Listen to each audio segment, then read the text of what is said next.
దౌర్జన్యం మాట్లాడు నాది అనుకోని కూడా ఇచ్చిపెట్టంటే అది న్యాయం అది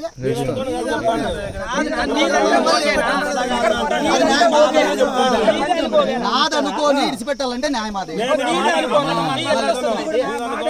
అట్లా నీది అనుకుంటావు నీదో నాదో చట్టం తెలుసు చట్టపరంగా మాట్లాడతాం ఎవరిదన్నా కానీ చట్టపరంగా మాట్లాడదాం మాట్లాడదాం నువ్వు అనవసరంగా కేసులు ఇంకోటి అంటే భయపడే వాళ్ళు ఎవడు నీ మీద నా కేసు ఎందుకు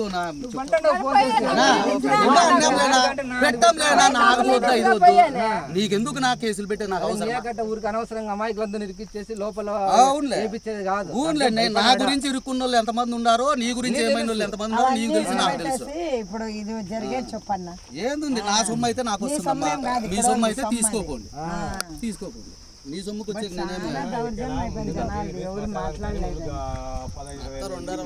నేను చెప్తాను ఇదంతా నువ్వు నేను తేల్చే వ్యవహారం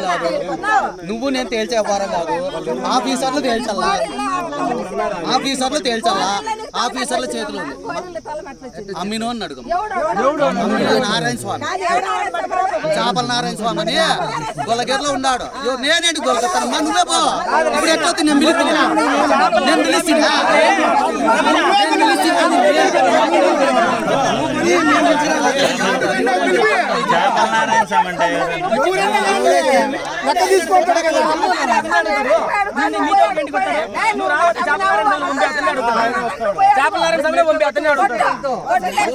చేసుకుంటా ఏమన్నా చేసుకుంటా ఇంకేమి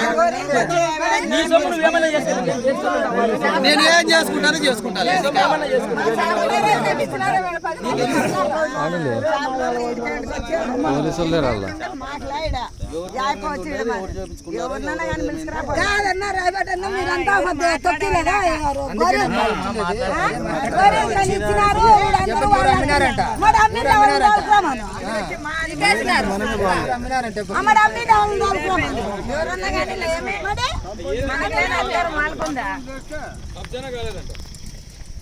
కబ్జా అనేది నిరూపించుకోవాలి. నా ఊరికి ఎందుకు మాటలు అనవసరంగా ఎందుకు మాటలు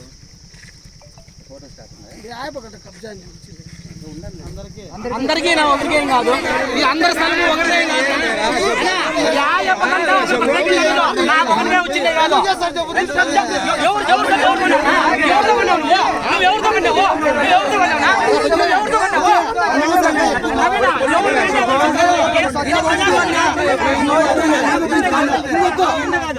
మాట్లాడుకోండి మీరాడు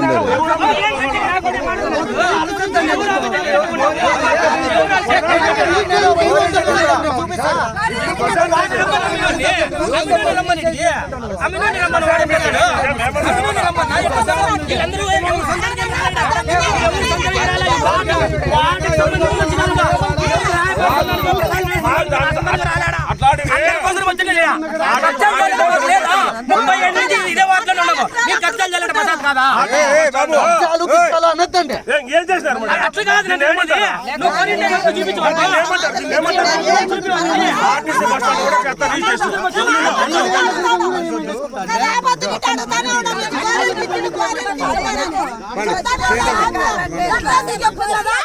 వచ్చి జనాలు నా స్థలంలో నేను వచ్చి దౌర్జన్యంగా నిలబెట్టి చేసుకుంటాను. నీ స్థలం అంటున్నావు కదా, పోదాం పాటి పోదాము.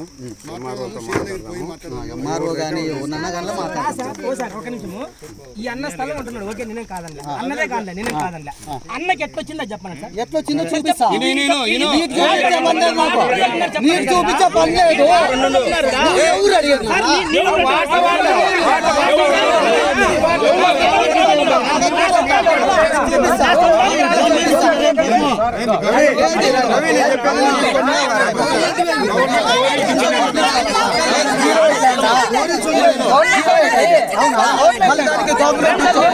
గవర్నమెంట్ ఎంఆర్ఓ చెప్తాను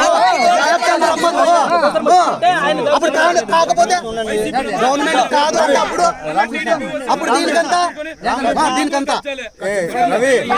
ఇది గవర్నమెంట్ కాదు రవిదే అని చెప్పితే అప్పుడు ఏం చేస్తాం? ఇన్స్పెక్టర్